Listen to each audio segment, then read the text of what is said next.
नाशिकच्या मालेगाव येथे महाराष्ट्र राज्य विक्री आणि वैद्यकीय प्रतिनिधी संघटनेने विविध मागण्यांसाठी एक दिवसीय संप केला आहे।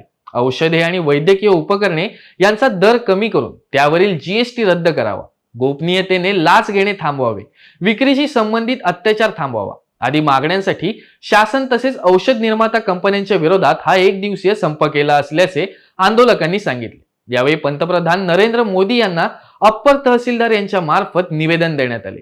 मालेगाव तहसील कार्यालयासमोर धरणे आंदोलन करून घोषणाबाजी करण्यात आली। जीएसटी जी आहे औषधांवर ती जीएसटी रद्द झाली पाहिजे आणि जे अत्यावश्यक औषधे आहेत त्या सगळ्यांच्या किमती कमी झाल्याच पाहिजे। इव्हन जे उपकरणं लागतात, वैद्यकीय जे उपकरणं आहेत जे लागतात त्यांच्याही जीएसटी रद्द झालाच पाहिजे। आणि इव्हन आपलं जे कामाचं वर्किंग आहे, जे फॉर्मॅट आहे, कामाचे जे तास आहेत ते 8 तास आपले फिक्स झालेच पाहिजे ही आपल्या FMRIची मागणी आहे। इव्हन बऱ्याचशा सरकारी दवाखान्यांमध्ये असो किंवा मोठमोठ्या मेट्रोजमध्ये, मेडिकल इन्स्टिट्यूशन्समध्ये वैद्यकीय प्रतिनिधींचा जो प्रवेश आहे तो तिथं नाकारला जातोय। तर तिथं आपल्याला प्रवेश जो बंदी आहे ती उठली पाहिजे आणि आपलं जे कामाचा हक्क आहे तो आपण त्या ठिकाणी काम करू शकतो आणि त्या ते जो प्रतिबंध हा उठवला गेला पाहिजे।